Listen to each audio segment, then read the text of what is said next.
একটা স্বামীর কাছে সে যদি সবকিছু কথা খুলে না বলতে পারে, তাহলে সেই মেয়েটা কোথায় স্বাধীন? এখানে আরোহী কমেন্ট করেছে, তোমরা দেখো সাইডে দেখতে পারবে, সে লিখেছে, যে স্বামী অন্যায়কে প্রতিবাদ করতে পারে না সে স্বামী স্বামী নয়, সে কাপুরুষ। যাই হোক, কোনটা দোষ, কোনটা ভুল, কোনটা অন্যায়, কোনটা ন্যায়, সেই বিচার যদি নাই করতে পারে বইয়ের বা বাড়ির ফ্যামিলির, যারই দোষ হোক না কেন, অন্যায়কে প্রতিবাদ করা উচিত, তা বলে মারাটা উচিত নয়। হ্যাঁ, এটা একদম ঠিক কথা বলেছো।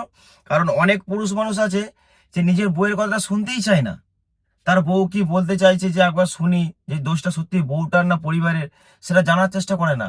সে তার বউকে বলে যে তুমি চুপ করো, তুমি চুপ থাকলেই পরিবার ঠিক থাকবে। সব সময় কিন্তু একটা নারীকে চুপ করে রাখা যায় না। একটা তো মনে রাখবে, দোষ কিন্তু উভয়ের থাকে, সংসারেরও থাকে। তাই সবার কথা শোনা দরকার। আর প্রতিবাদ করতে হলে সবার পক্ষেই করো।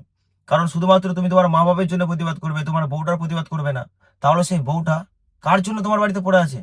তোমার জন্যই তো। তাহলে সারাদিনে একবার হলেও তুমি তোমার স্ত্রীর কথাটা শোনার চেষ্টা করো, যে সে কি বলতে চাইছে। কারণ সব দোষ কিন্তু স্ত্রীর থাকে না, কিছু কিছু দোষ পরিবারেরও থাকে। আমি বলছি না যে তোমার মা বাবার দোষ। যদি বাড়িতে কোনো ননদ থাকে বা বাড়িতে কোনো অন্য কোনো সদস্যরা থাকে, তাদেরও দোষ থাকে। তাই যারা বিয়ের পর নতুন নতুন বিয়ে করছো আর সবসময় বলছো বউ তুমি চুপ করে থাকো, তুমি চুপ করে থাকো, তুমি চুপ করে থাকলে সব শান্তি থাকবে, মা বাপ বুঝিয়ে দিচ্ছে ছেলেকে যে বউকে বলি চুপ করতে, উঁচু গলায় যেন কথা না বলে, তাহলে পরিবার ঠিক থাকবে। আরে ভাই, একটা মেয়েকে এমনিতেই বাপের বাড়িতে সবসময় শেখানো হয় যে তুই চুপ করে থাক, বেশি হাসাহাসি করিস না, তাকে স্বাধীন করে সেখানেও রাখতে দেয় না। আবার স্বামীর কাছে যখন চলে আসবে সেখানেও বলে যে তুমি চুপ করে থাকো, স্বাধীন করে থাকবে না। মেয়েরা কোথায় স্বাধীন?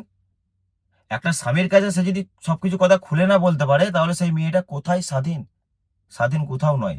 তাই প্রত্যেকটা স্বামীকে বলবো, একবার হলো দিনের শেষে যখন বাড়ি ঢুকছো, বউকে জিজ্ঞাসা করো যে সারাদিন আছে কেমন কাটলো, বা তুমি সারাদিন কি কি করলে, তার কথাটা একবার শোনার চেষ্টা করো।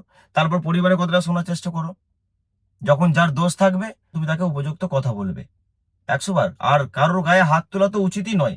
সেটা তোমার পরিবারের লোকই হোক, বা তোমার মা বাবা হোক, বা তোমার বউ হোক। বউটা পরের বাড়ির মেয়ে বলে তার গায়ে হাত তুলে দিলে রক্তের সম্পর্ক নয় বলে। কিন্তু একটা কথা মনে রাখবে, সে তোমার অর্ধাঙ্গিনী।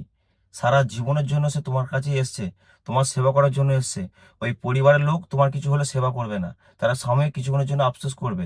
কিন্তু যার চলে যাবে, তুমি পৃথিবী থেকে যখন চলে যাবে, একমাত্র তারই যাবে, সেটা শুধুমাত্র তোমার স্ত্রী, আর কারণ না। তাই প্রত্যেকটা ছেলেকে বলবো, নিজের স্ত্রীকে ভালোবাসুন, নিজের স্ত্রীর কথা শুনুন, তার সঙ্গে পরিবারকেও ভালোবাসুন। পরিবারটা আলাদা নয়, কিন্তু তোমার আসল পরিবার হচ্ছে তোমার বউ। কারণ বউ বাচ্চা নিয়ে হয়তো আসল পরিবার হয়, এটা মনে রাখবে।